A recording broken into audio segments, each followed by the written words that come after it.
Okay, so it's been about 1 year. 1 year since I had a BPD episode, you guys. And last night, I swear to God, I had the worst one I had since I was a teenager. It was the worst one I had. So let me just go around and see if you guys can see what I destroyed. Okay?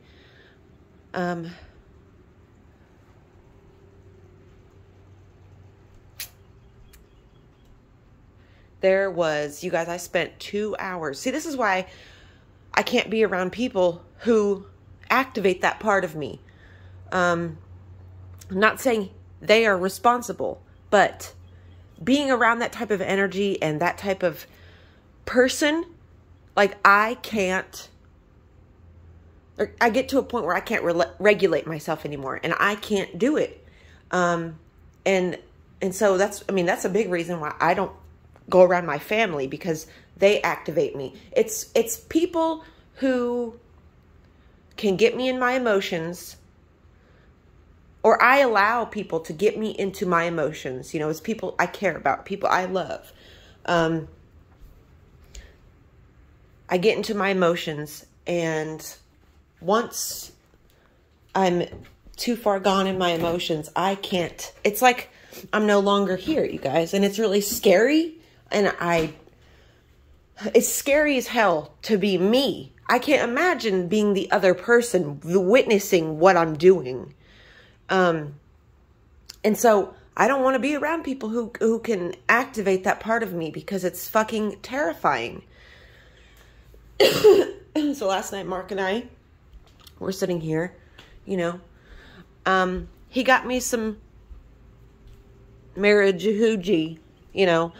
And he's sitting there telling me, you know, you got to pay for that. You got to pay for that. You know, and I get it. I have no problem paying for it. But my problem comes in, okay, when this motherfucker is making big decisions on his own regarding money, and then coming home and yelling at me because we have no money. Are you kidding me? You're kidding me. You're taking care of two grown adults besides me. Because I basically take care of myself. You know, he does a lot of things for me, but bitch, I'm always having to pay him back. I'm always having to do something to make it even, because he can't just do something out of the kindness of his heart. No, it's got to be a transaction. Everything that happens with me is a transaction, and I hate it. So he's got this guy he's buying things for. Okay, and that's another thing. It's like if it was my friend, he would not have done it. He would not. I've tried it before. I tried to get an OZ, and we have to go all the way to Elizabethton to get it almost. And he goes, no, I'm not transporting that. But he'll gladly and easily transport something for his friend. You see? So he's got all of these. He has all of the. Hey, he has all of these. Standards and requirements that I'm not allowed to do, that I have to live up to and meet. But he don't fucking have to do any of them in his mind, you know. And then he like switches around this. He has this narrative going where he sees himself as me, and he sees my behavior as his behavior. And so every time he does something wrong, or I do something right, He talks about it as if it's him or if it's me. And I know this is never going to change, you guys. I know this. And I'm not trying to change him. He's the one. This man is the person who's telling me, I will get better. I will do this. I'll do that. I say either you stop your behavior, what you're doing, or stay away from me. Stay the hell away from me. That's what I tell him. And he says, no, I'll work on it. I'll get better. I'll do better. Nothing has changed, though. Nothing has changed. See, that's how you know it's all talk. That's how you know it's all talk. Because me and him, I told him January 1, I said, motherfucker, I don't want this type of relationship. I don't want this relationship. This relationship is a transactional relationship, and I don't want it. I don't feel any love. I don't feel connection. I don't feel understood. I don't feel valued. I don't feel cared about. It's like, and then he brings up all these things that he does. It's like, you're doing the bare minimum. That is the bare minimum requirements to be in a relationship with me. Are you kidding?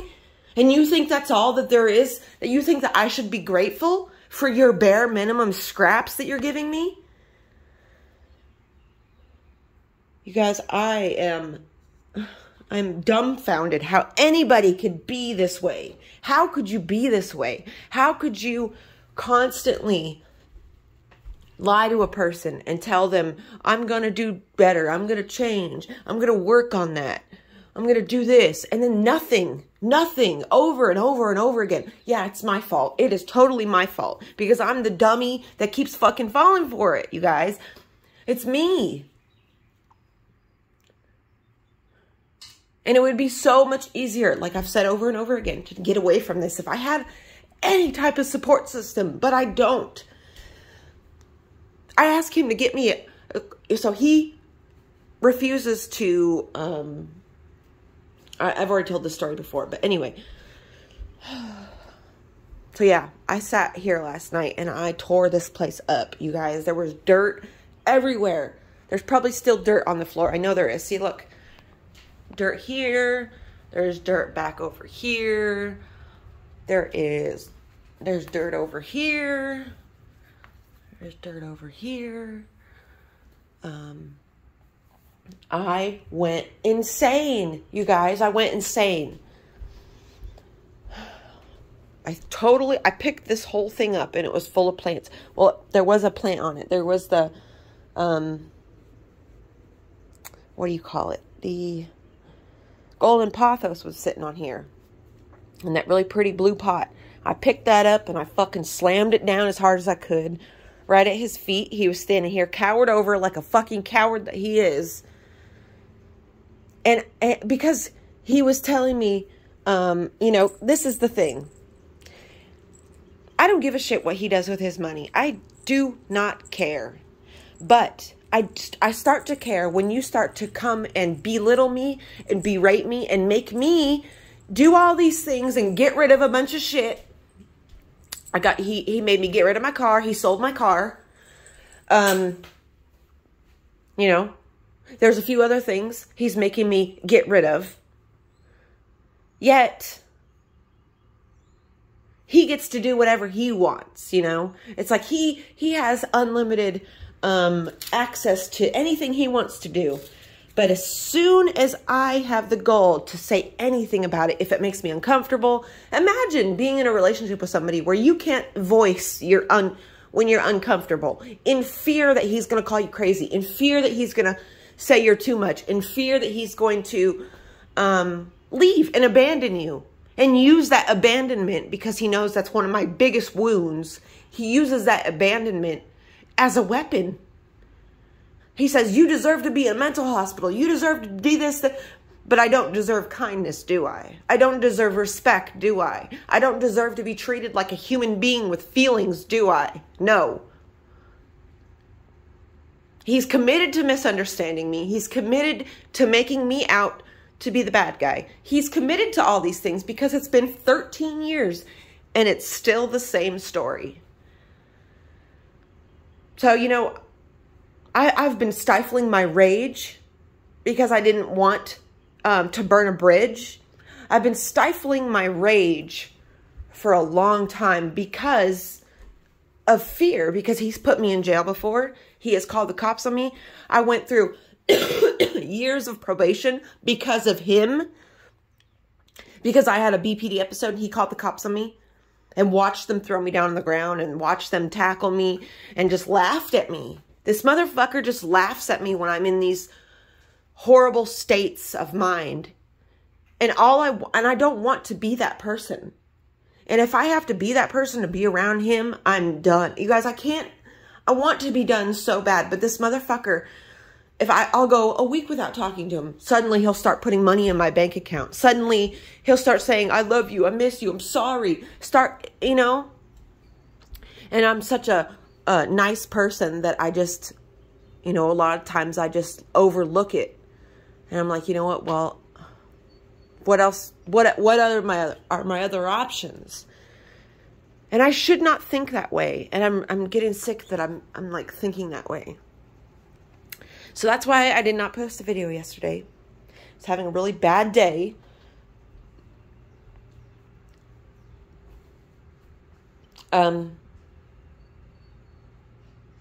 Yeah.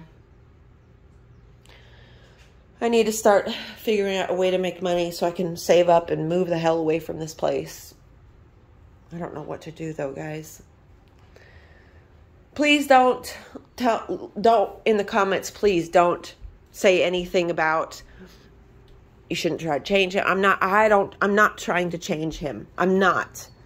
But if you can't even treat me with basic human decency, you have a lot of problems if you can't even fucking respect somebody in a basic way, you know? Don't tell me you should have known better, blah, blah, blah. No, I shouldn't, because this motherfucker is straight up lying to me. He is just straight up lying to me and messing with my head. Calling me crazy, calling me this, and then, you know, treating me like a child. And then once I expect things, and once I, you know, want that treatment to be fulfilled, it's suddenly you have to grow up. Suddenly it's you have to be better. You have to do this. You have to, you know, it's always these contradictions. He's full of contradictions, and I can't stand it no more. And so last night I let myself go. I just let it all out, and in fucking hopes that he never comes back.